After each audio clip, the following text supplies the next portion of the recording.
friends, once again welcome back to my YouTube channel Best Knowledge. First of all, please don't forget to like and comment my video.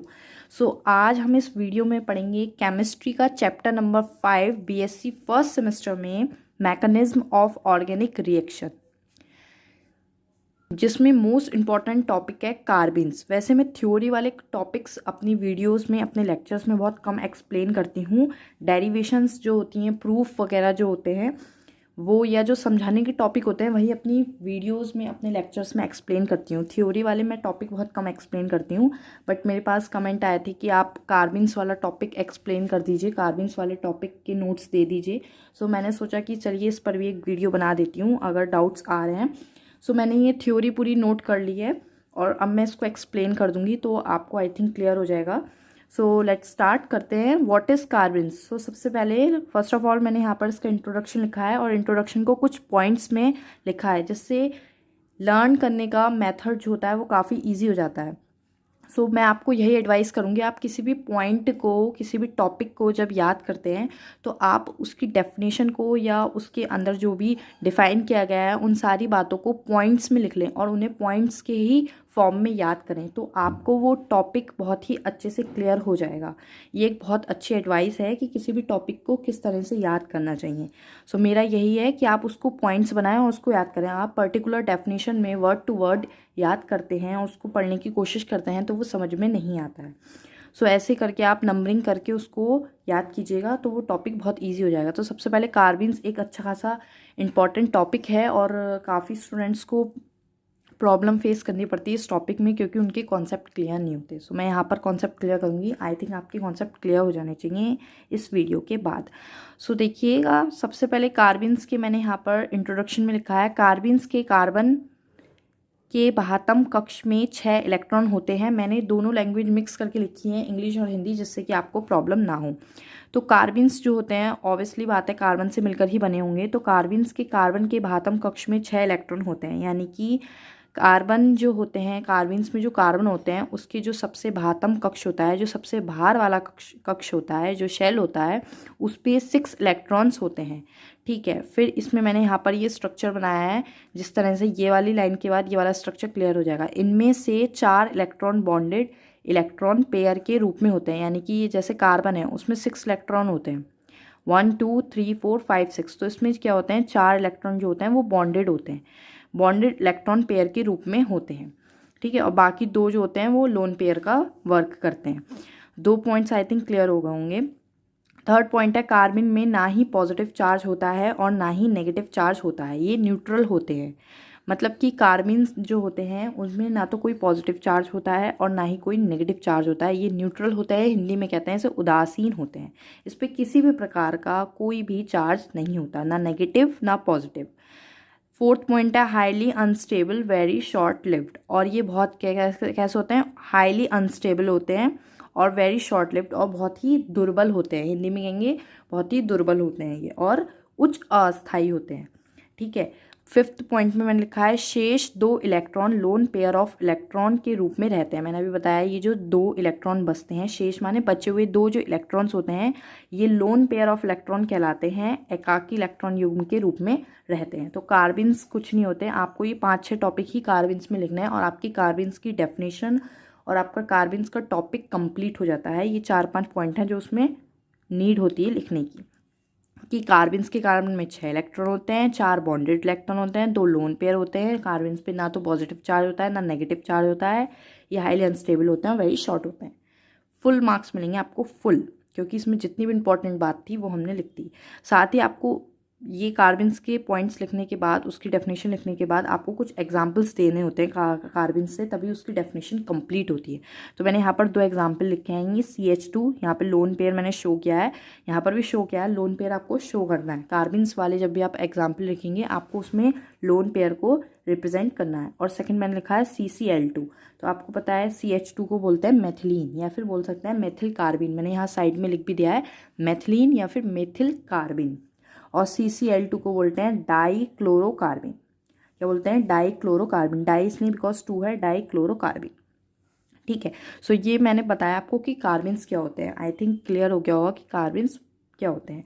उसके बाद कार्बिन्स के types होते हैं। तो कार्बिन्स 2 types के होते हैं, यानी कि कार्बिन्स के 2 प्रकार होते हैं। फर्स्ट होता है सिंगलेट कार्बिन्स और सेकेंड होता है ट्रिपलेट कार्बिन। ठीक है, फर्स्ट को हिंदी में बोलते हैं एकल कार्बिन और दूसरे को बोलते हैं त्रियक कार्बिन। इंग्लिश में भी बोल सकते हैं आप सिंगलेट कार्बिन और ट्रिपलेट कार्बिन। तो अब हम इसका डिस्कस करेंगे कि what is singlet carbene and what is triplet carbene. So first of all we will discuss about singlet carbene. तो सिंगलेट कार्बिन्स का मैंने एक एग्जांपल लेकर चलूँगी CH2 लोन पेयर शो करूँगी। मैं ट्रिपलेट कार्बिन में भी यही लेकर शो करूँगी। सो सबसे पहले मैंने इसको भी पॉइंट में ही नोट डाउन करा है। तो सिंगलेट कार्बिन, इसका कार्बन sp2 संकृत अवस्था में होता है। इसका मतलब जो सिंगलेट कार्बिन के जो कार्बन्स होते हैं, जो उनका हाइब्रिडाइजेशन होता है वो sp2 पोजीशन में होता है। किस में होता है? sp2 संकृत अवस्था में। और मैं यहाँ पर ये एक्सप्लेन नहीं करूँगी sp2 हाइब्रिडाइजेशन क्या होता है, क्योंकि मैं बता रही हूँ ग्रेजुएशन की केमिस्ट्री, और sp2 हाइब्रिडाइजेशन आप 11th क्लास की केमिस्ट्री में पढ़कर आए हैं। तो ज़्यादा डीप नहीं जाएंगे, बस इतना ही पढ़ेंगे कि इसका कार्बन sp2 संकृत अवस्था में होता है। नेक्स्ट मैंने यहाँ पर जैसे दिखाया है, कॉन्फ़िगरेशन दिखाया है, इलेक्ट्रॉन कॉन्फ़िगरेशन कार्बन का 1s2 2s2 2p2। सो इस तरह से हमने यहाँ पर दिखाया है।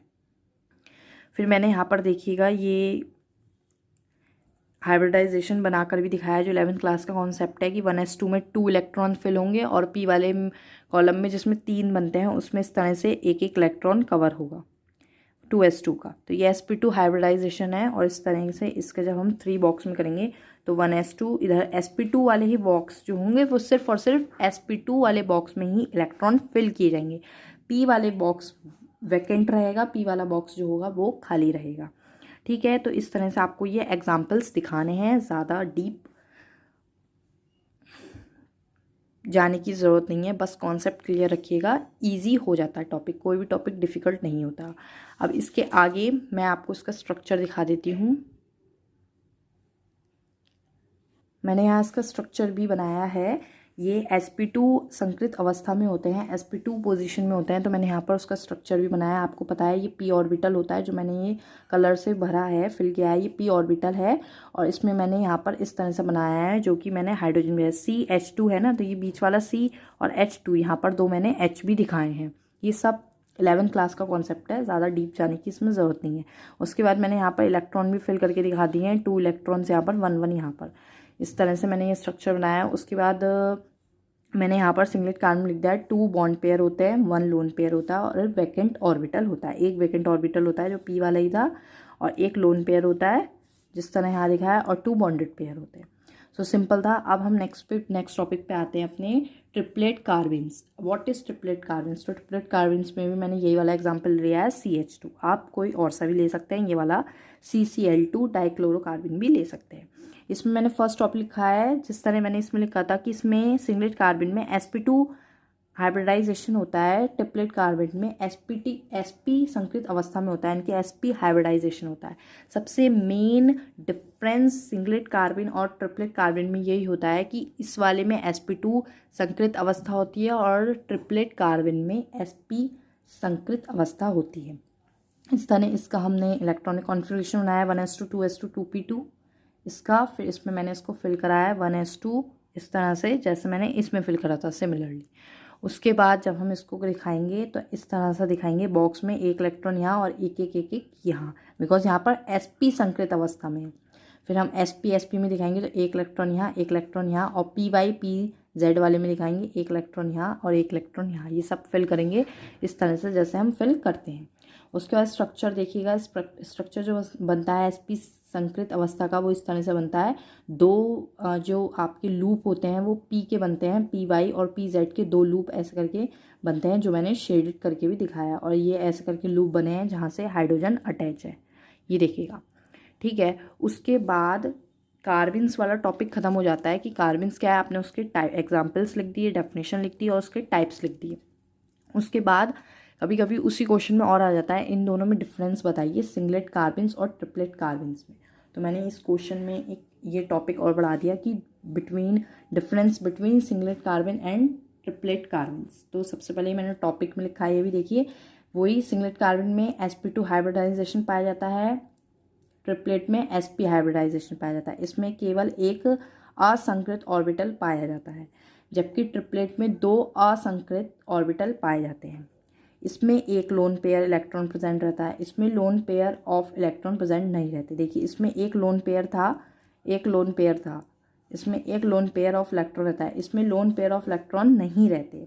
इसमें एक वैकेंट ऑर्बिटल रहता है, यानी कि इसमें एक ऑर्बिटल जो है वो वैकेंट रहता है, जबकि यहाँ अर्धपूरित कक्षक होते हैं। अर्धपूरित मतलब आधे भरे हुए, आधे भरे हुए का मतलब जिसमें 2 इलेक्ट्रॉन नहीं है, केवल एक इलेक्ट्रॉन फिल करा हुआ है, यानी कि आधे भरे हुए इलेक्ट्रॉन्स रहते हैं। ये 4 डिफरेंस है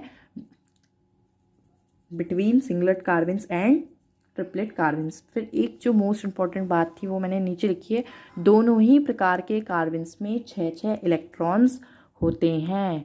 दोनों ही प्रकार के कार्बन्स में कितने कितने इलेक्ट्रॉन्स होते हैं? 6 इलेक्ट्रॉन्स होते हैं, जो कि मैंने स्टार्टिंग में भी बताया था। मतलब सिंगलेट हो या ट्रिपलेट हो, दोनों में ही 6 इलेक्ट्रॉन होते हैं।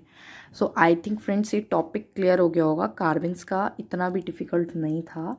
Thank you friends for watching my video. Please share, like and comment my video. Thank you friends. Please more share, more like, more comment.